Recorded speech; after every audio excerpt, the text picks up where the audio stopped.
Olá pessoal, eu sou Flanker Taides do canal Historiando a Verdade.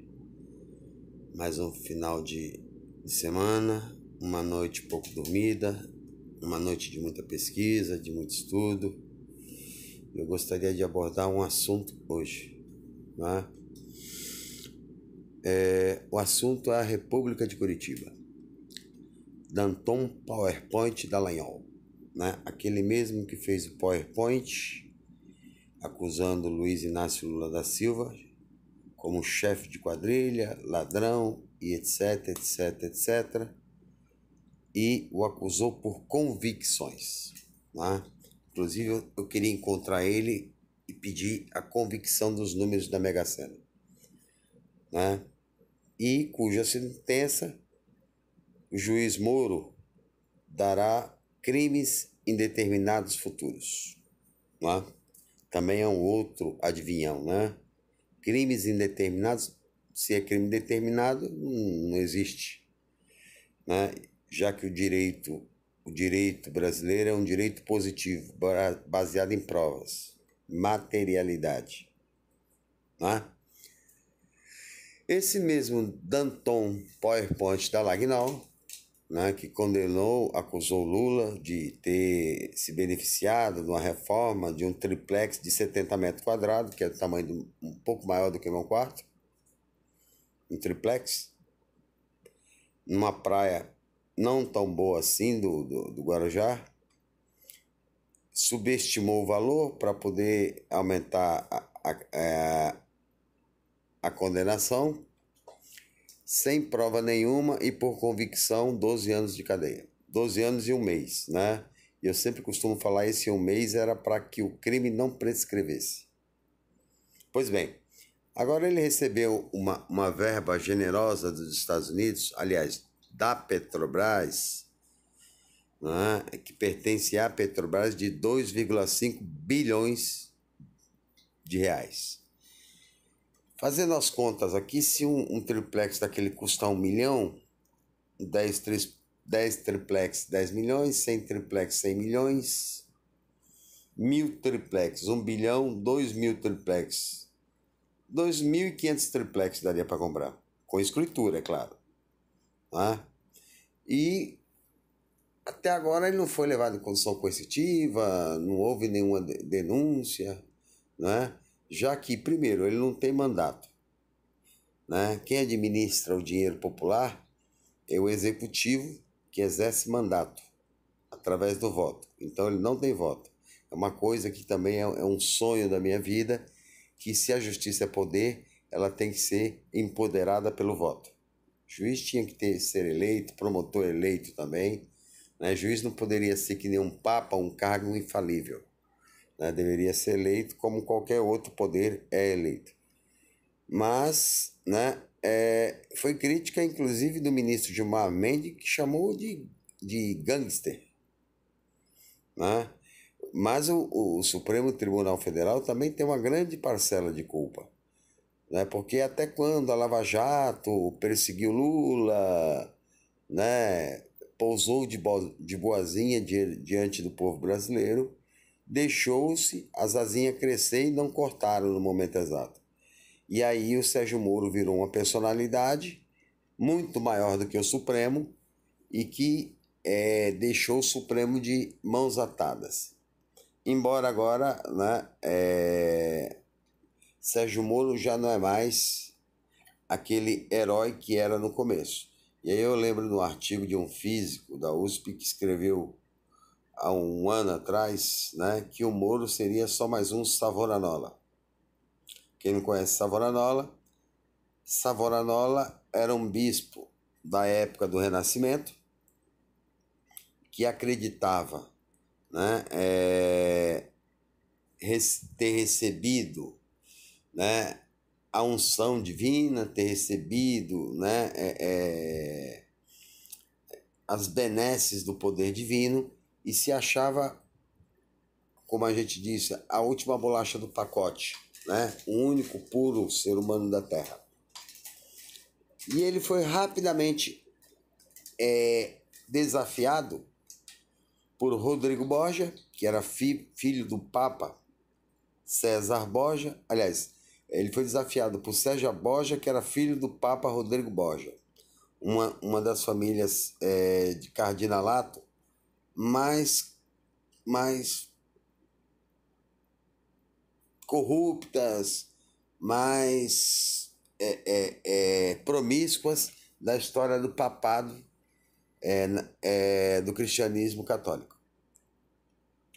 E o César Borgia, junto com Maquiavel, foi para Milão ver esse bispo Savonarola, que estava desafiando a igreja, dizendo que ele era o único puro, que ele era abençoado por Deus, que ele era ungido, aquele papo que a gente escuta sempre até nos dias de hoje, né?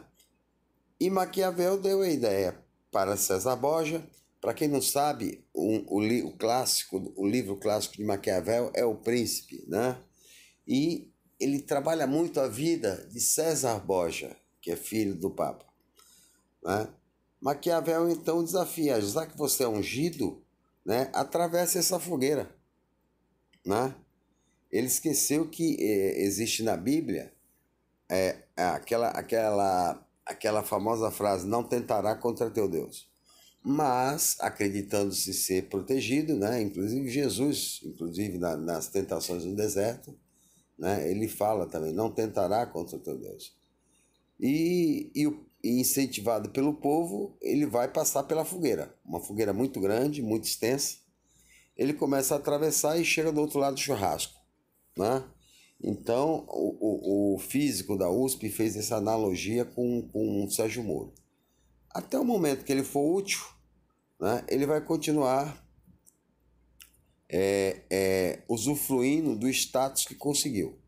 Mas, como a máscara dele está caindo, né, a gente sabe que o Moro, o passado dele o condena, né? Muita gente diz: mas o Moro está combatendo a corrupção. Conversa fiada, né?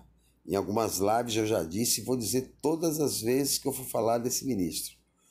E no finalzinho dos anos 90, houve o maior escândalo de corrupção da história do Brasil, e o juiz do caso era ele, Sérgio Moro, que foi o escândalo do Banestado, no estado do Paraná, dos desvios de verbas através de contas CC5, mandadas para o exterior, num total de 145 bilhões de dólares. Para se ter uma ideia, o escândalo da Petrobras, né, que é claro que a gente tem que admitir que houve, está avaliado a aproximadamente 12 milhões de reais. E esse escândalo das contas CC5 é 145 bilhões. Né?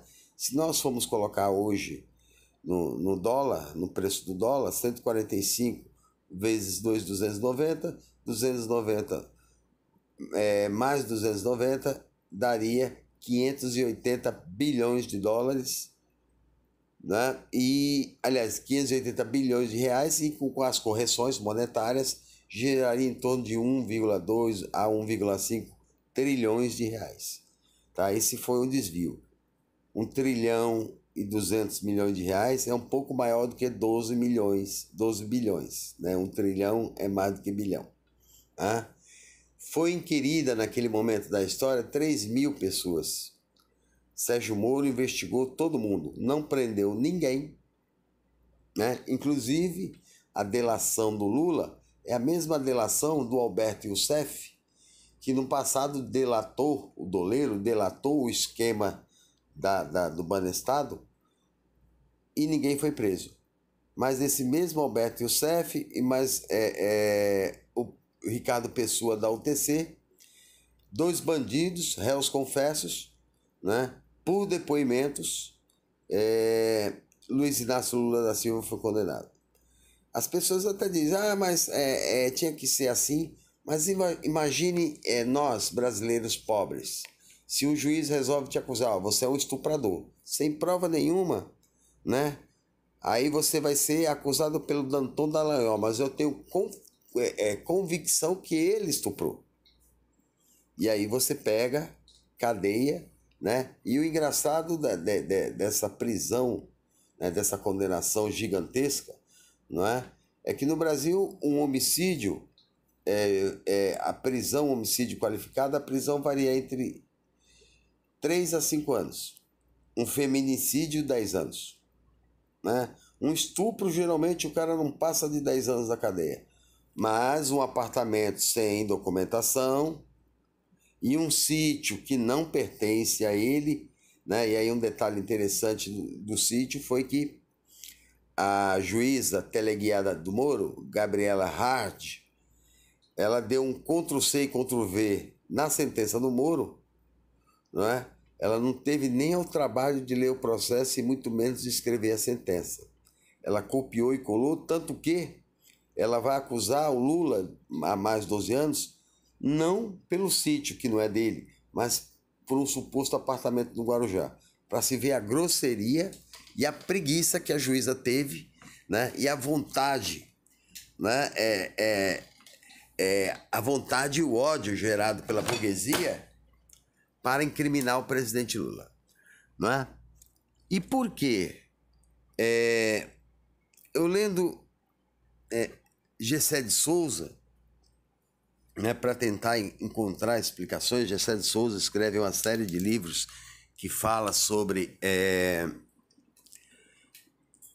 a análise sociológica do Brasil. Ele tem alguns pontos de vista que ele não abre mão em 6 obras que eu tenho dele, né? Que é A Ralé Brasileira, A Tolice da Inteligência Nacional, A Subcidadania Brasileira, A Elite do Atraso, A Classe Média no Espelho e a Radiografia do Golpe.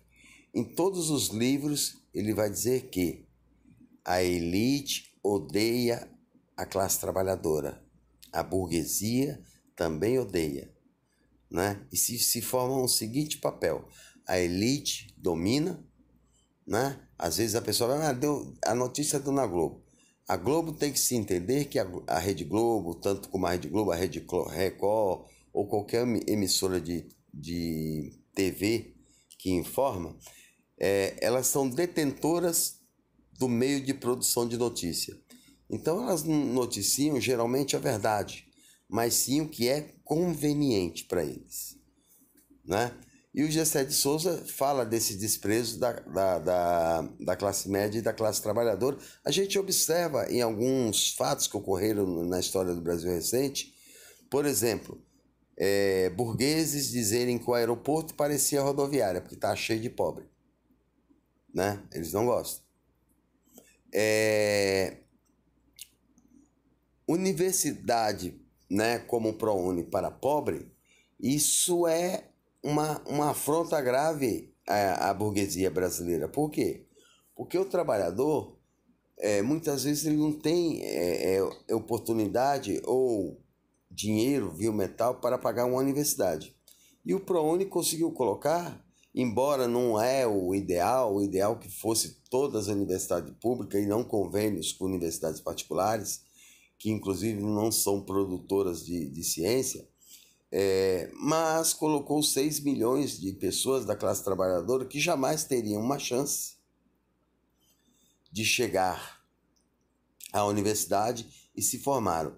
Isso é uma afronta grave porque Gessé de Souza vai dizer que a classe média ela é uma espécie de vassala da elite. E ela serve como uma cerca de arame farpado para impedir a ascensão intelectual e social da classe trabalhadora. Por quê? Disputaria com ela o campo melhor do mercado de trabalho, não só na iniciativa privada, como no setor público também. Tá? Porque a diferença entre a classe trabalhadora e o burguês é simplesmente porque a classe trabalhadora nunca teve na história do Brasil uma oportunidade de ter a possibilidade de fazer um engrandecimento intelectual através da universidade e se equiparar intelectualmente com o burguês e com a elite dominante, tá? Danton Dallagnol, então, né, ele prova, por exemplo, primeiro, pelo fato de ser protestante. Moralmente, ele estaria impedido de julgar um presidente que é católico e é de esquerda. Eu não sei por quê, né? Protestante não gosta de esquerda, até porque talvez muitos historiadores afirmam, já falei em várias lives também, que talvez Jesus seja o primeiro comunista da história. Né? E aí eu faço questão de dizer, tanto a esquerda e a direita são poderes que nasceram, já falei também isso, mas volto a repetir, nasceram na Revolução Francesa. A esquerda era composta pelos jacobinos, né? Parte do parlamento francês, convocado por Luís XVI, que tinha por objetivo o aprofundamento da Revolução Francesa e que chegasse a um estado de bem-estar social.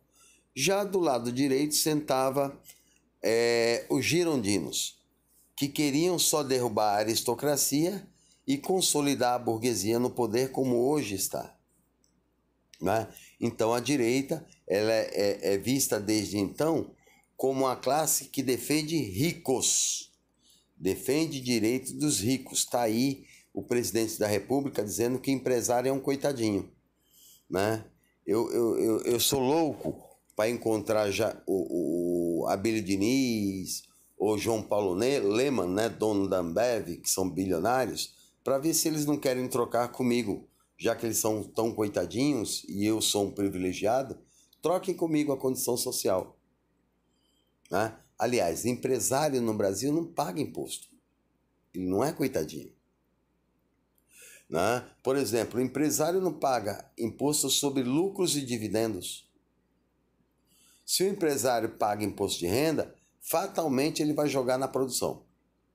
E aí quem paga todo o imposto é a classe trabalhadora e a burguesia. Uma pena que a burguesia também é alienada, né, pelo fetiche do materialismo, né, do consumismo, né, ela não se atente por quanto ela é explorada. E a mesma coisa a classe trabalhadora. Não é?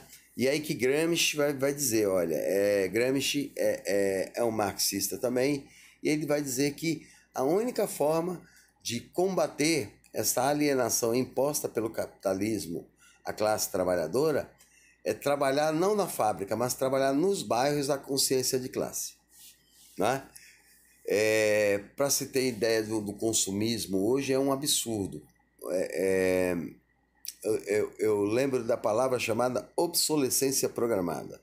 Né? O capitalismo ele é tão predatório, né, que eu tenho uma TV na minha sala que ela tem 7 a 8 anos. No quarto da minha filha a TV tem mais de 12. Na sala, em menos de 4 anos eu tive que comprar 3 TV, queimaram. Né? Então elas, a cada dia que passa, o capitalista constrói um produto para durar menos, justamente para incentivar o consumo desenfreado, não só pela perda do material, mas também pelas novidades tecnológicas que surgem a todo momento. Não é? E a pessoa vai se viciando nesse consumismo. Aí tem um iPhone 5, iPhone 6, iPhone 7, iPhone de tudo isso, de tudo aquilo, né? E para concluir essa live, eu acabei de ouvir agora uma resposta no Facebook. Ah, você é um hipócrita, né? Porque você vive num sistema capitalista e defende o comunismo. Meu,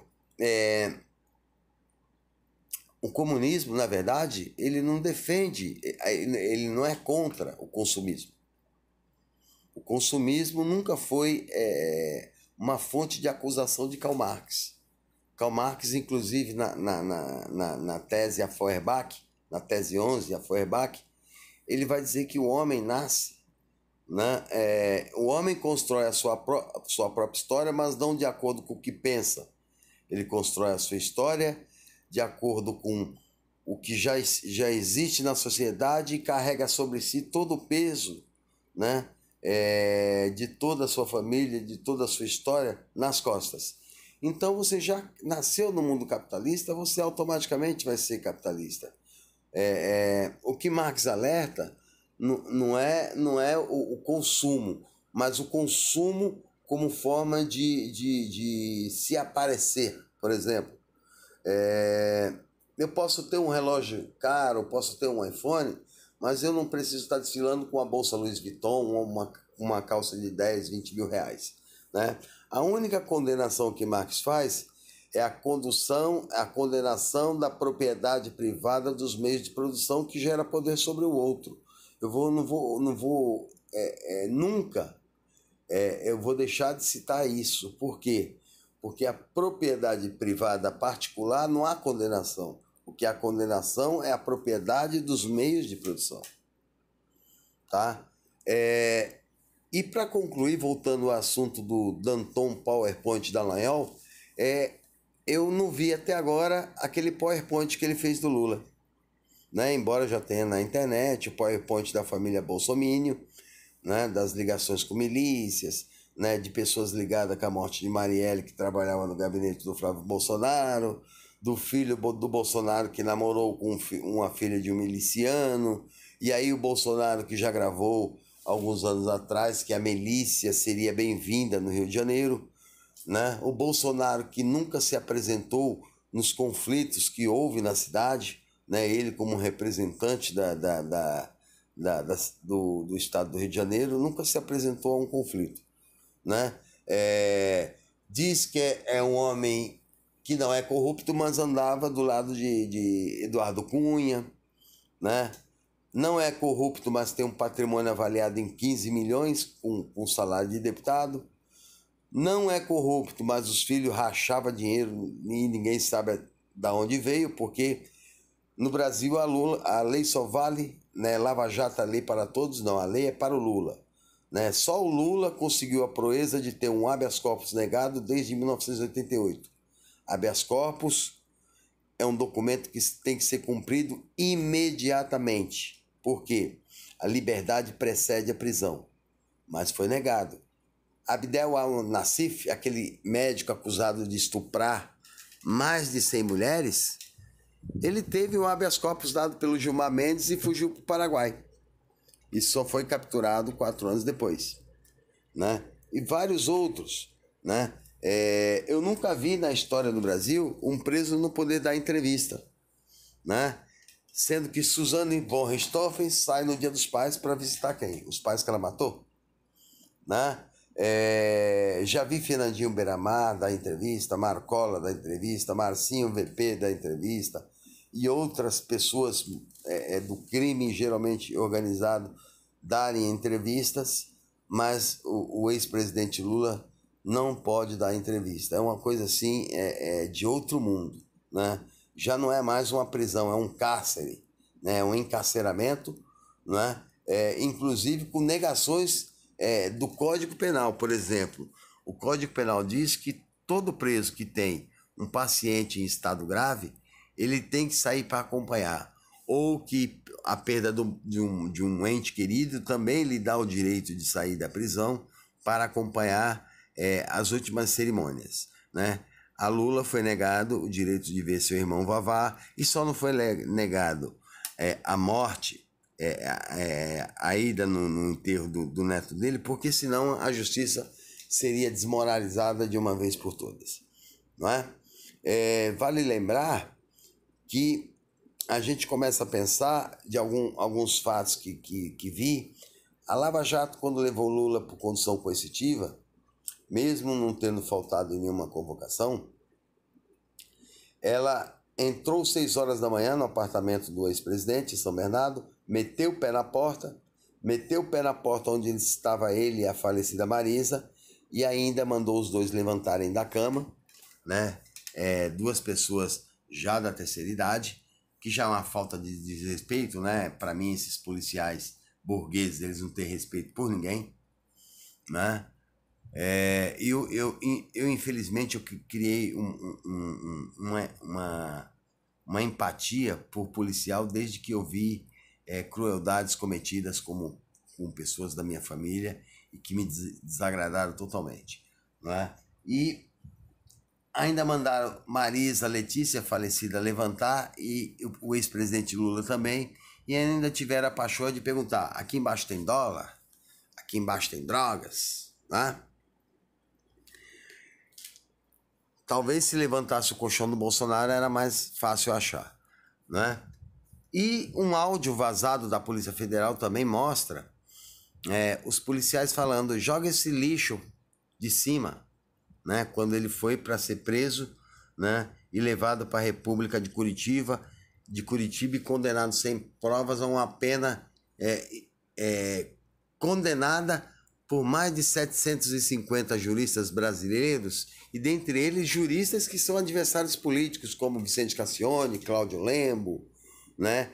Dentre outros, né? Bresser Pereira e dentre outros, que condenam. Bresser Pereira, inclusive, assinou a indicação de Lula para o Nobel da Paz, né? E condenado até por adversários que a gente jamais pensaria que acreditaria. E também condenado por muitos chefes de Estado, deputados no mundo inteiro, né? Condenado por 6 Nobéis da Paz, é um preso político para o Papa Francisco, é um preso político para o Parlamento Europeu, para o Parlamento Sul-Americano, né? E não é à toa que foi indicado ao Nobel da Paz, e durante seus 8 anos de mandato ele ganhou 39 títulos de doutor honoris, né? E sendo que ainda possui, segundo pesquisas, mais de 80 para receber, né? Tal a importância dele para o mundo no tempo em que governou. Não é à toa que foi chamado por Hobsbawm, o maior historiador contemporâneo, que já faleceu em 2012, citar Lula como uma das personalidades políticas mais preocupadas no combate à fome no mundo, né? Ser citado por Noam Chomsky, que é um linguista norte-americano, como um dos políticos mais influentes do mundo. Barack Obama também disse isso. Angela Davis, ativista dos direitos humanos dos Estados Unidos, também defende Lula. Madonna assinou a indicação de Lula para o Nobel da Paz. Danny Glover, né? Pierre Sanet, né? Dentre outros que assinaram, né? Essa indicação, né? Inclusive 6 prêmios Nobéis da Paz, né? Então, o desfecho tá para chegar. Provavelmente o julgamento do ex-presidente Lula será em abril, né? O Brasil provavelmente será condenado, porque está na Constituição brasileira que determinações da ONU e da Comissão dos Direitos Humanos têm que ser seguida, porque o Brasil assinou e ratificou e não cumpriu, né, dando um golpe de toga para colocar Jair Bolsonaro no poder. Sérgio Moro fez isso, ele vai pagar um dia por isso, né?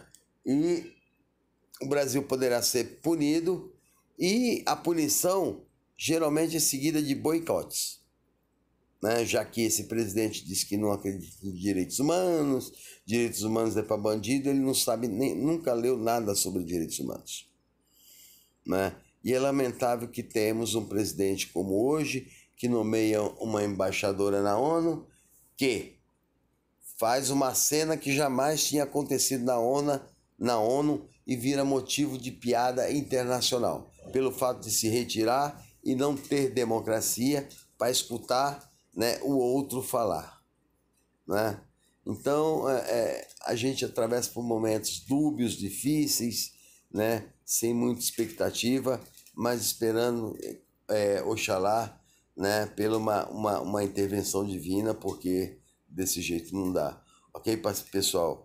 Desculpe, meus olhos estão um pouco fechados, porque eu acordei agora, né? Eu dei uma cochilada, estava lendo até tarde, né? Terminando de ler Como as Democracias Morrem. Mais tarde vou ver se tenho coragem para reler Chutando a Escada, né? Que eu quero falar um pouco de neoliberalismo, né? Então estou um pouco cansado, vou tomar um banho, vou comer aquele pãozinho com manteiga derretido, né? E descansar um pouco, que faz bem pro corpo, né? Um abraço a todos, né? Quem gostou, deixa o like, né? E se inscreva no canal, por favor, né? Porque a gente precisa, até para poder incentivar a nossa preparação e a nossa tentativa de colocar o melhor material que puder para vocês na internet, ok? Um abraço e até a próxima.